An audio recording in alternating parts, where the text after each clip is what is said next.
Hi, everybody. This is Spencer Drate, and with my co-host Patrick Bamburak, and I usually have my design partner Judith Salvas with me, but she's on vacation. But today we have a very special rock guest, very special rock friend of mine in the business, and super creative guy. He's not only one of the most famous rock DJs, but also he's also an actor. He's also a great musician. He has albums out and just a multi-talented person. But before we start with the interview with our famous person who is Keith Roth, I'm going to make two announcements. One is the Making Vinyl event, which will be in Offenbach, Germany on September 1st and 2nd, co-founded by Larry Jaffe and Brian Eckes. I want to make that announcement, and anybody interested will go on to makingvinyl.com and get the information on that. It's always a sold-out event. It's been keynote speakers have been world-renowned Jack White, Michael Kurtz, Little Stevie Van Zandt, goes on and on. Anyway, the event is exceptional for vinyl heads. The second announcement is for a show that exhibit at Lincoln Center that Judith and myself are in. We designed albums for Lou Reed and the Velvet Underground. So this show is the Lou Reed NYPL exhibition, which is at Lincoln Center at the NYPL for the Performing Arts Building, which will be on till March 4th, 2023. It has Judith and I and Sylvia Reed design albums for Lou, Magic and Loss, a famous New York album, and for the Velvet Underground, the 1993 tour. Those album covers are on display. We're very proud of it. It's an historic exhibition. Everybody should go. It's also free during the gallery hours. So I want to start off with that. And now we're going to punch right into rock and roll at the highest level. And our special guest, Keith Roth. How you doing, Keith? Spencer, my brother. Patrick, it's so good to see you guys. And what an introduction. I got to hire you as my PR guy from now on.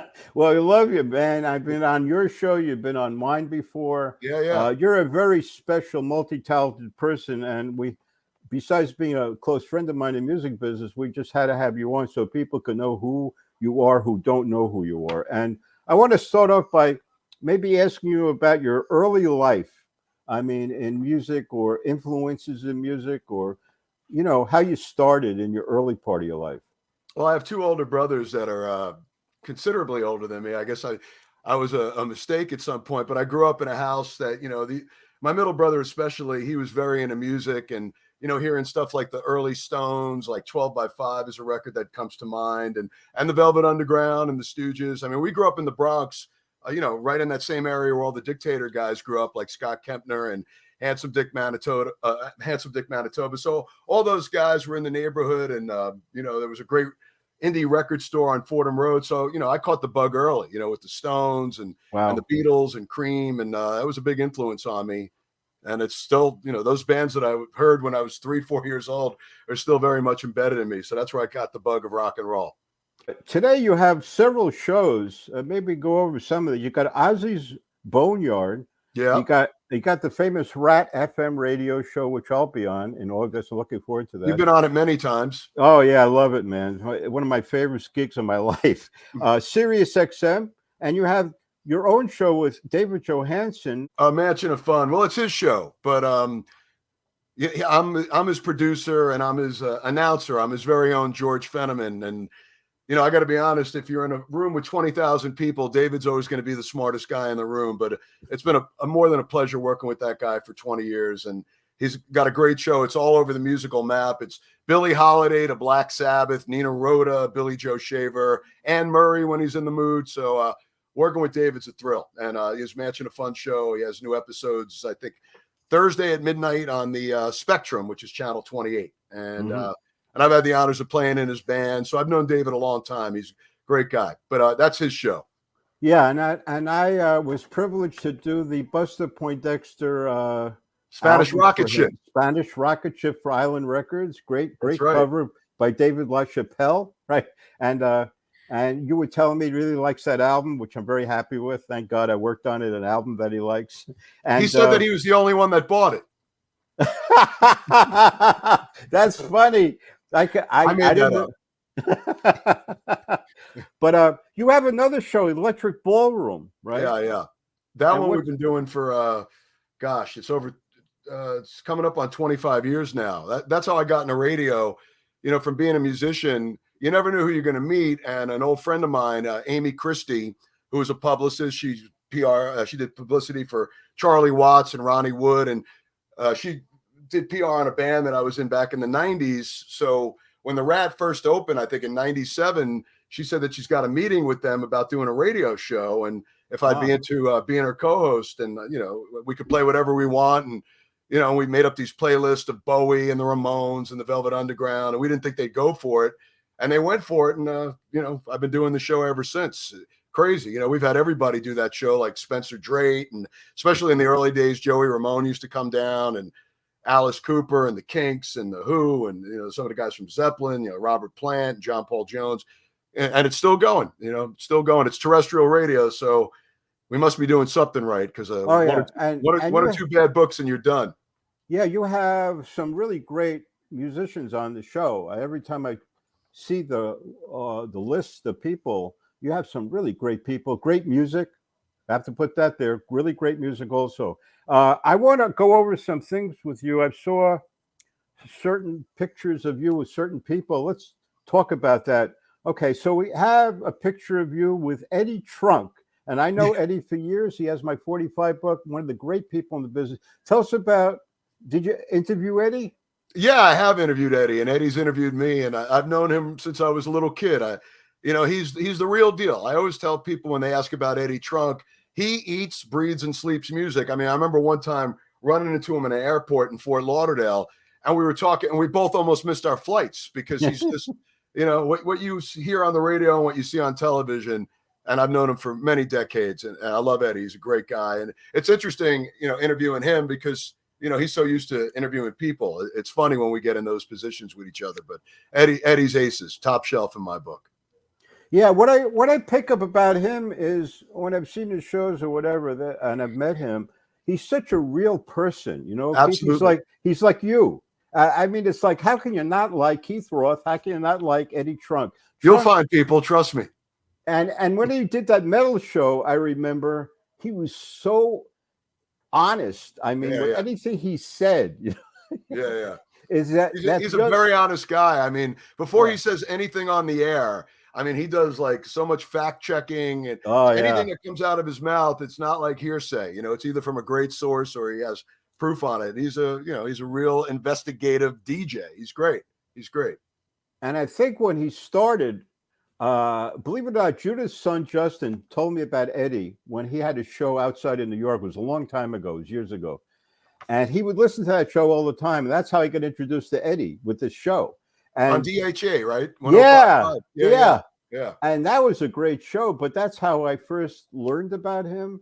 But then as I started to follow his life, and probably more intimate than I am with him, he just became this very special person in music for me.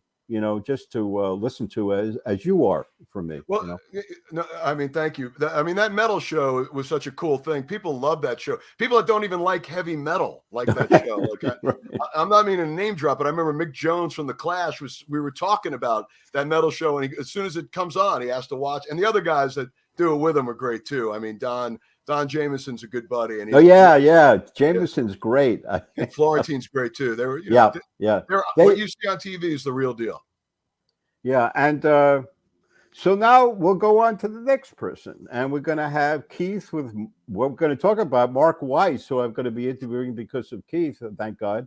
And Mark Weiss, one of the great rock photographers in our time, and he has this book out called The Decade That Rocked, which really covers the 80s, and that's sort of my life too, with my album design big time. And that kind of crossed over. It looks like a great book. And tell us about your interviews with Mark. You've been a lot with Mark, right? Yeah, I've done some of his rock scene interviews. I've known another guy that I've known since I was a kid. Jersey for many years was the best kept secret, and now it's just become a suburb of New York. But I met Mark as a teenager. I used to see him at the shows, and he, you'd see his Weiss guy cases. He had his road case, and then finding out that he doesn't live too far away, and then starting to see him out at clubs, and getting to know him on a personal level. I think the very first video he made was of a former band that I was in. But Mark is one of those guys that you'll see him at MetLife one night photographing, Guns N' Roses or Bruce Springsteen or something, and then the next night you'll see him at the Brighton Bar or the Saint filming the local band. I mean, it's a real passion, and his instrument is that camera, and what he's done, all those great album covers. I always felt like Bob Gruen captured the 70s, Mark Weiss captured the 80s.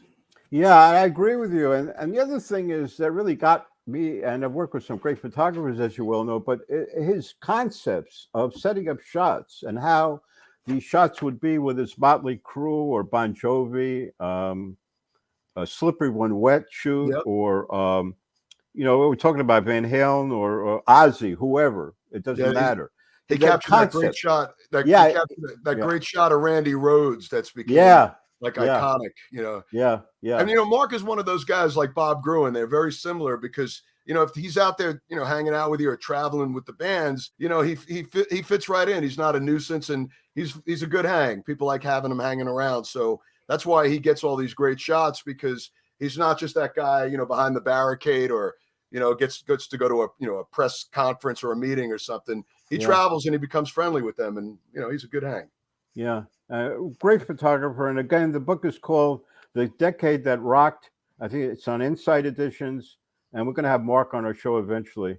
The next thing that I saw was the Alice Cooper Rock Cruise. Tell us about that. That looked really amazing. That was so much fun. I mean, I've known Alice really well from doing radio. And actually, when I was talking about Joey Ramone, when Joey, one of the highlights for me and for Joey as well is in the early days of the Ballroom, Joey came down and we got to interview Alice Cooper together. And Joey was such a big fan, and he got a bit emotional around Alice. Oh, wow. And he said, Alice, I always loved you. I love the band. And when I hear I Love the Dead, it brings the sunshine in. It makes me happy.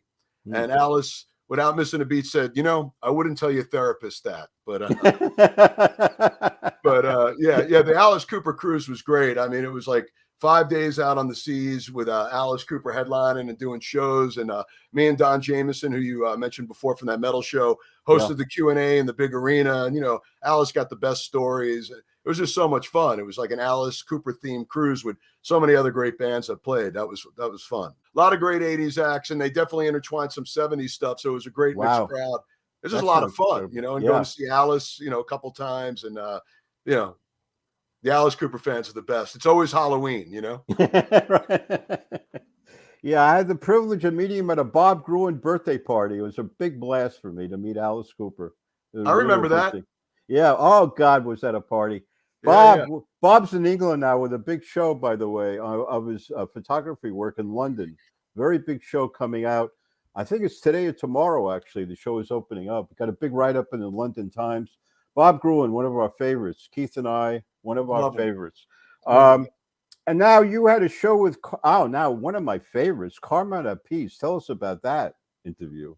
Well, Carmine, another guy that came on early, to the Electric Ballroom, built a great relationship with Carmine. He's so cool. He's like, I hate to say it, but if I'm stuck in traffic and there's nobody to talk to, I'll call Carmine because he always picks up, and he always got great stories. But yeah, he started the Carmine Appice weather report because we had him calling in consecutive shows for a while because he was doing this tour. I think it was with Cactus. Don't quote me on that. And so every week he was calling in, giving us an update, and he called it Carmine's weather report. And now he's been doing it for 20 years, and he'll give us the kudos for starting it with him. I mean, I think he's on hundreds and hundreds of stations. There's a theme song and everything. So Carmine's cool. I actually got to play with him last summer, which was a lot of fun. I mean, oh, wow. Yeah, that was great. I mean, me and Bumblefoot from Guns N' Roses, we did some Zeppelin songs with him. And, what is Carmine now in the 70s? He's still as badass as ever, man. He's going to be at the Cutting Room with his brother soon. Oh, Vinny.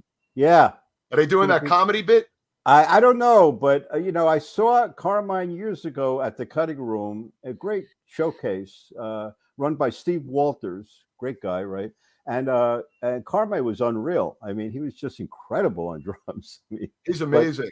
And great stories, right? His stories are unreal. He had that book out, and he just has the greatest stories, right, Keith?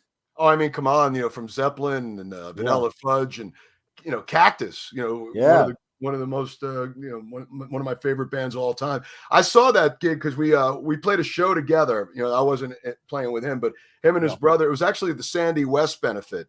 When Sandy passed, we had a big benefit in L.A. at the Cutting Room with Cherie Curry and the Bangles played and the Donnas. It was a great night, and Vinny and Carmine were on the bill, and it was more like a comedy shtick. I mean, the two of them were great telling stories, and then they started out on this little like Muppet drum kit, and eventually graduated to their huge drum concert kits, and it was so entertaining. So yeah. Now, tell us about Ross the Boss. oh well, I see him quite a bit because I'm the kid in the Dictators. And it's great being in a band with guys that are so much older than me. But Mm. but yeah, no, I love those guys. What's ironic is with my own, I used to get a lot of my brother's hand-me-down records. So he was like fanatical. If there was a scratch in it, and sometimes I'd scratch it because I'd get the copy. I didn't care. But with the first record I bought with my own money was Go Girl Crazy, Fordham Road, Alexander's. Loved that. It was professional wrestling. It was hard rock. I always Yeah. felt that those themes were right for my neighborhood. And now being a dictator is a lot of fun. I was an honorary dictator about 4 years ago, and it's the only time in their career they ever did this, but they played the Go Girl Crazy record in its entirety. And at that time, Dean Rispler was in the band, couldn't make it. So Manitoba called me and said, "You think you could pull this off? We're going to do that album." I'm like, "Richard, I've heard that record my whole life. I know every bell and whistle. Let's do this." And it was so much fun. And I guess with Scott Kepner leaving the band, Mm. Ross thought about me, and Albert Bouchard, the drummer for Blue Oyster Cult, is the drummer in the Dictators, and they recommended me, and I knew Andy, and went up audition about a year ago, and now we're about 2/3 of the way through an album, and right now we're getting some tentative dates for it looks more like October. We had something set in September, but now Yeah. we're going to push it back to October, so we're going to do a string of dates. Hopefully that Well, all I would like to have you back on when you get that album done. You could do a thing on absolutely. that. Oh, now we're going to talk about Joey Ramone. He was on Rat Radio, right? Yeah, I mean, love Joey. It was funny when I had my first daughter. My wife used to work on Saturday nights, and Joey would call me, like clockwork, and we would stay on the phone sometimes from like 9 o'clock at night to like 3 in the morning, and we would talk about rock and roll, Cheap Trick, Alice Cooper. He told me this funny story about going to see Kiss at Nassau Coliseum with his brother Mickey, and we would just talk music. And if I brought up the Ramones, the conversation would, take a shift to the left.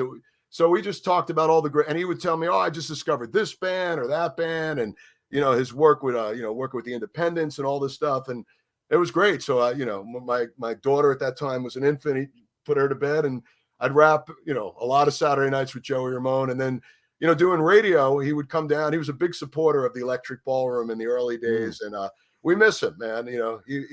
He was Yeah. my Beatles, and become friendly with him, and then. Sadly, after Joey passed, I built a relationship with Johnny, who would jump on the ballroom all the time. And, Yeah. one of my greatest thrills was auditioning for the Ramones. I went back twice. And thank Wow. you, Spencer, for reconnecting me with Monty Melnick, because Oh, great. I hadn't spoke to Monty in years. But, Oh, great. yeah, it was, a thrill to play with Joey, at least auditioning a couple. Actually, the first time I auditioned for the Ramones, Joey wasn't there. It was just Johnny and Marky. And then the next time I came back, he was there. But yeah, we miss him. The world could Yeah, really we use the really, Ramones right yeah. now. I mean, he was always nice with me, and I had a good rapport with the other guys. I really miss those guys, and they died at a very young age, as you well know, and got in the Rock Hall, and I don't know, it's just a lot of it. But they were iconic. They're iconic. Today they're iconic, right? I So would that's have. something. I'm, it's sad because Joey getting inducted into the Hall of Fame Mm. would have meant so much to him. I wish he would have been able to Yeah, see that. I mean, it yeah, was cool that Johnny and Dee Dee and Tommy were there. It's hard to believe that none of those guys, the original four, are not with us. It's so you're sad. right. They should be here right now, and and what a parting gift he gave us with that last record. Don't Worry About Me. I thought that was a Yeah. phenomenal album. Oh yeah, yeah. You're right. Absolutely. Now we're going to go on to Keith and Ozzy. Yeah. He's the man. He's the I man. mean, what a cool boss. Working on Ozzy's Boneyard. It's so much fun. Him and Sharon overlooked the channel, and we play a lot of Black Sabbath and Ozzy and stuff you'd expect, Led Zeppelin, Aerosmith, Judas Priest, Iron Maiden. And, Oz is a great guy. It's funny when you talk to him about stuff outside of his career, like Joey Ramone. If you get Ozzy on a Beatles or a Cream chat, he'll talk forever. But I mean, think about the guy. He's been doing it for so many years, and now his next record's coming out in September with Clapton and Jeff Beck and the late great Taylor Hawkins. So working on Ozzy's Boneyard's a lot of fun. It reminds me of all the high school keg parties I used to go to and get drunk and high in the woods and listening to Sabbath, and that playlist is a blast. So tell us about that album he's coming out with. Oh yeah, it's coming out September 9th. It's called Patient Number 9, produced by Andrew Watt. Eric Clapton's on it, Jeff Beck, Tony Iommi from Sabbath for the first time playing on a Ozzy record. Taylor Hawkins, unbelievable, played on some tracks before he passed. Chad Smith, Duff McKagan from Guns N' Roses is on some, and Rob Trujillo from Metallica. But the songs are, to me, the ones that I've heard so far, are very Sabbath-esque. So really? I think Sabbath and Ozzy fans will like it. It's pretty cool. Wow. Now we're going to go into your music life and some of your albums. Frankenstein 3000, Intermediary. That was done during the pandemic. I mean, we had a few friends that kind of, well, first, the pandemic hit me hard, Spencer. We always do the Lou Reed birthday thing at the Bowery Electric, Yeah. And I did that show March 1st, 2020 with Hal Wilner, who sadly passed away a couple of weeks after that. And then a neighbor of mine and one of the guys that runs our label was friends with Adam Schlesinger. It was just a domino effect. So, there was nothing else to do, but, so I compiled some older tracks and finished off some covers. We just had fun just to, it was like therapeutic. And we put that out and it sold out, the first batch of vinyl. Wow. And the one before that's the one I'm really proud of, because that was a record called The Blunt Truth. That did really cool. There's a lot of, special guests on it. But that was the record I always wanted Frankenstein to make, was the one before that, The Blunt Truth. But Intermediary Stage has got Johansen blowing some harp on a blues song, and Earl Slick is on there. And it's a lot of covers, a few originals. It's a fun record. I got those albums. They're really fantastic, man. And I love Earl Slick. A lot too. He's really a good man. And then you got, wait a minute, you got to talk about this one. One of my favorites. Space Panther.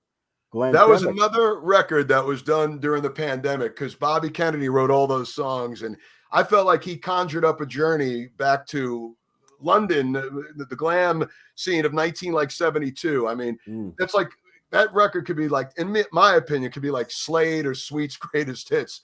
And during the pandemic, Bob Pantella, who has his studio Freak Shop, he's a drummer in Monster Magnet, we just went up there and laid some stuff down whenever we could, and then didn't think about it. And then Bobby finished all the tracks and he sent me the record. And I'm like, wow, I was blown away. And the record, did really, really well. All the vinyl sold out. I know they reordered it, but as you know, it takes like a year now to get reprints back. It's going to be a while. And it's did really well over in Europe. It's on a ton of stations. And we hope at some point to go out and play shows and support that. We want to conjure up that journey, going to see, feeling like a T-Rex, Slade, Sweet experience from the early 70s.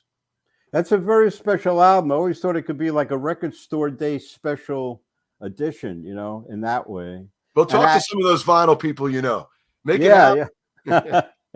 Yeah. So now we're going to get into Let Me Down Hard, the film and the CD. There's two different things. You were an actor in the movie. Tell us about the movie and the CD. Well, it was directed by Billy DeVizia, and Billy DeVizia has done so much great stuff. He's worked with Elvis Costello and the Roots and Roseanne Cash. And I had met him, believe it or not, after a Max's Kansas City reunion show that was I believe it was at the bitter end. And he said, he seemed like a really great guy. And he goes, you remind me of this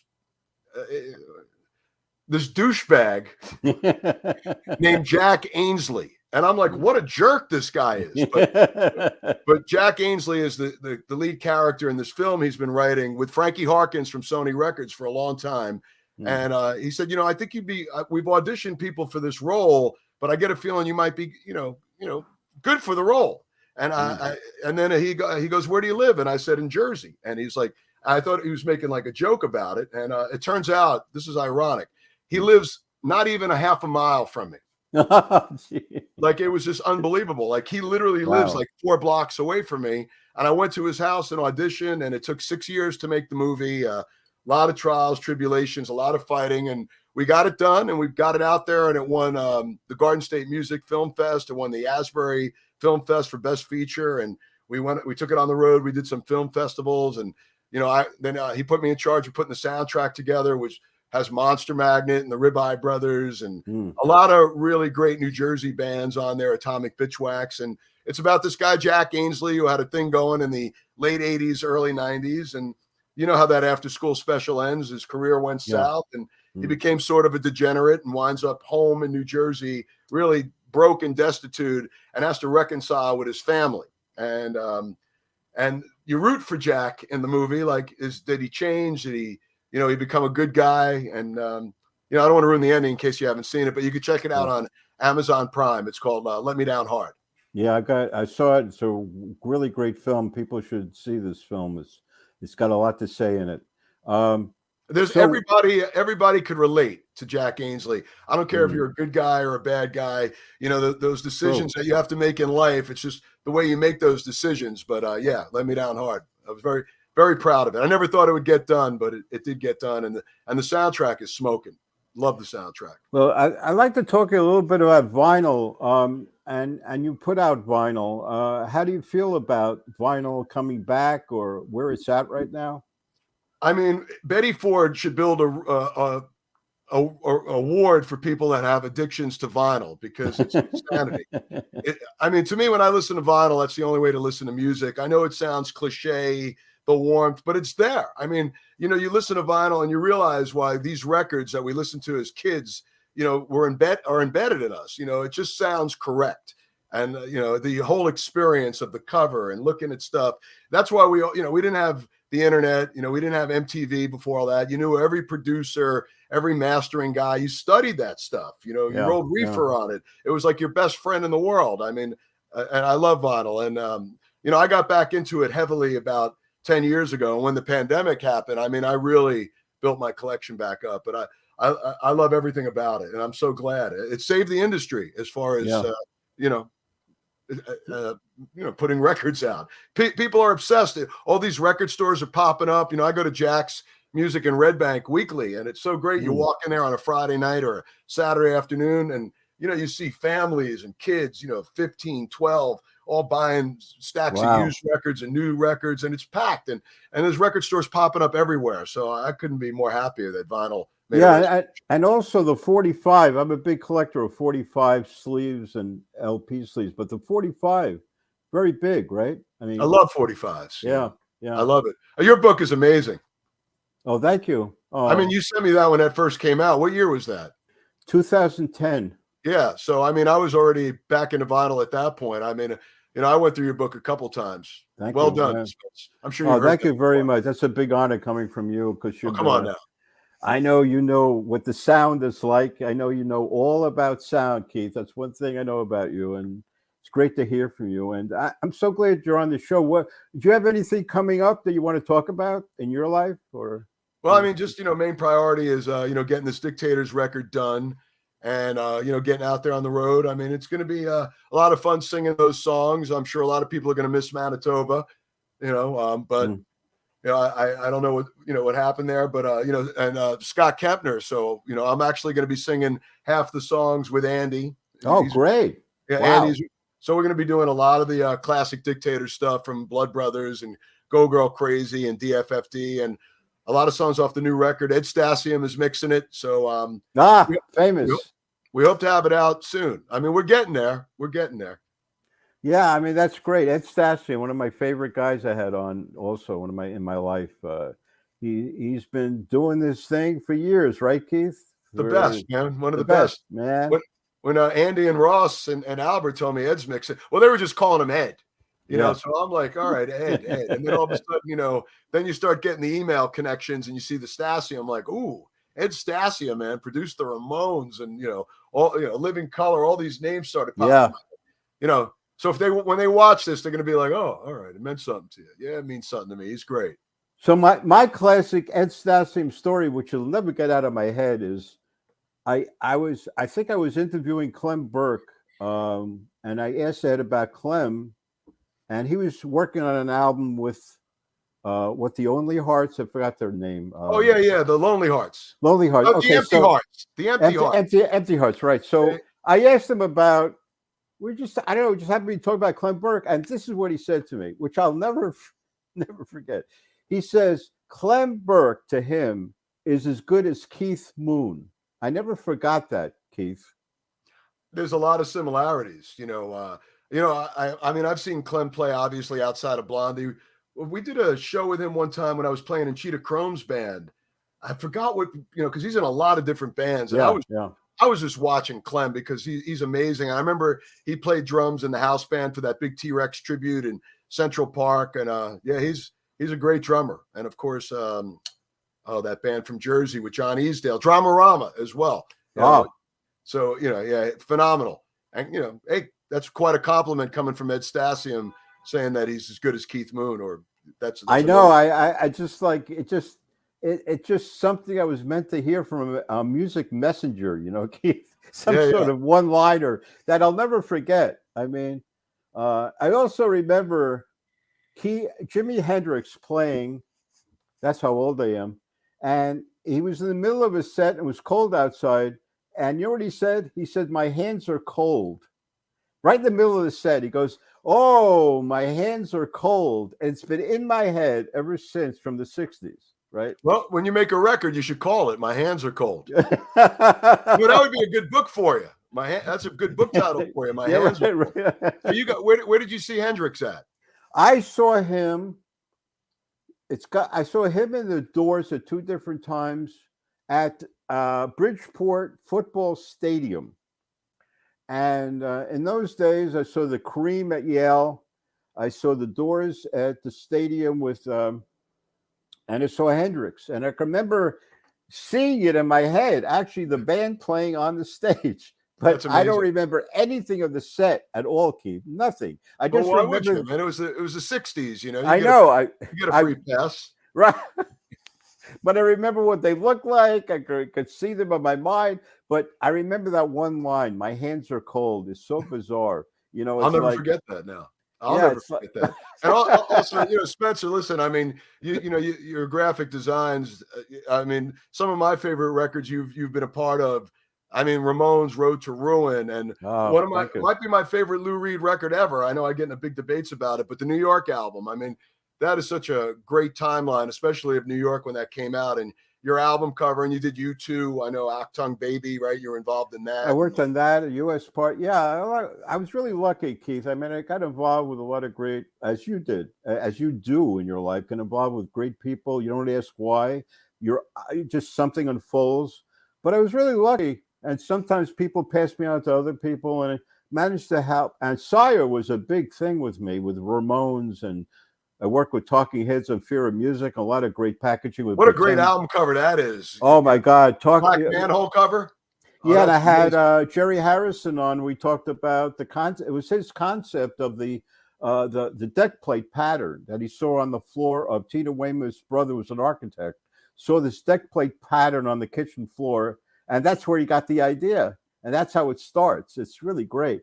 But that's probably my favorite Talking Heads record as well. Really? And you know what? It's one of my favorite albums I ever did, because they were all designers, artists. They all related to art, and all their covers are incredible. If you go down the line of their covers, right, Keith? And they just had this sense of good graphics, and that, for me as a designer, it was great working with people that we understood each other, in a high level. David, all of them. And Jerry, it's funny, Jerry Harrison went to Harvard, and he totally different. But he had a great conceptual mind. I mean, one thing about Jerry's unbelievable concept. And he was in the Modern Lovers too, right? Oh yeah, man. I mean, a great group, right? Oh my God, the Modern Lovers. Yeah, right, man. I remember one time going to see Lucinda Williams with Johansen at the I think it was the Town Hall in New York. I can't remember. And Lucinda brought David up to play, and then brought up David Byrne. And David Byrne, was playing guitar with her. And I Wow. could not believe how great of a guitar player he is. Like, you don't get enough credit as, I mean, the way he plays rhythmically is like nobody else. He's another guy that, he's known as a songwriter and and an artist, but as a guitar player, man, the way he plays guitar, unbelievable. That's you're right about that. And another one I want to bring up is Zach Starkey, who I interviewed. Now, Zach, I saw him play lead guitar in New York, not drums, lead guitar. And most people don't know what he's like. He's amazing. He's as good as Dave Grohl. I mean, he is unbelievable guitarist, if you want to know. Wow. And he's in that category. So he plays drums and guitar. And the funny thing is, I went to 2 different showcases with him and interviewed him after, but both of them, he played lead guitar. He didn't play drums, Keith. Can you dig that? And everybody freaked out. If he makes a solo record, he doesn't need anybody else but himself. I wish I could play drums because that would alleviate a lot of stress in my life. I have that problem. I have the same problem. I had nothing. I cannot do drums. I could play guitar. I cannot deal with drums. I don't know why. Me neither. Really? Really? Wow. But if I could play drums, you could layer. Like I know that kid, Eddie Van Halen's kid, is extremely talented. That Wolfgang, man. I mean, he plays everything himself. He's a great drummer. Some people just have that ability to do everything. But I didn't know that about Zach Starkey. And amazing. And I saw it. And a lot of people. The first showcase I remember, the people had their mouths open. They didn't know what to say. They didn't expect it. Right? Surprise! I'm playing lead guitar, and he knew the stage. He knew everything, the guitar, everything, how it worked. Oh my God, you'd love that. I mean, I wish I could have taped that. Tell you, I never had the honors of meeting him, but he resurrected the Who. I mean, because when Entwistle died, and John, he was a good friend, and I miss John. He was another guy that used to always come do my shows, and he was the most nicest.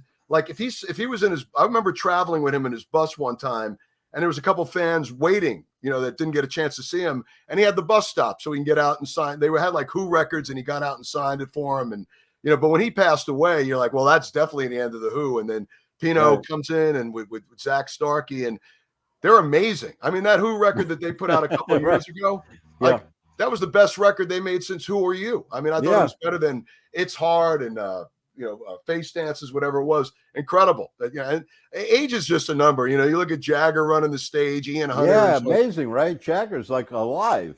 I mean, he's alive. Ian Hunter, he's like 83 working on a record, doing that stuff. And like, it's unreal. It's just a number, man. Don't think about how old you are and you won't be old. Unbelievable, right? Unreal. Well, hey, listen, I think we're probably at the time, but Keith, it's been a pleasure. I hope to have you on again. You're one of it was so much fun. Great hanging with you and Patrick. Huh? Yeah, and you're one of my favorite guys in my life. You know that. So thank you, Spencer. We love you, man. And you're doing the best. You're the best of the best of what you do. I just want to tell you that from my heart. So you just made my day. You made my day. You're trying to get me verklempt now, Spencer, right? Mike Myers, man. Well, I was running a few minutes late. I called Spencer. I go, I'm sorry, I was on the BQE, and then he starts doing the Seinfeld shtick with me. You made me laugh. You got me through that. Good. Turbulent traffic. So. Hey, listen, we love you, man. So we'll have you on again, and thank you so much for being on. And it's a wrap. It's a rock wrap. It was my pleasure. Spencer, Patrick, thank you guys so much, man. Hope to see you guys soon. See you on your show.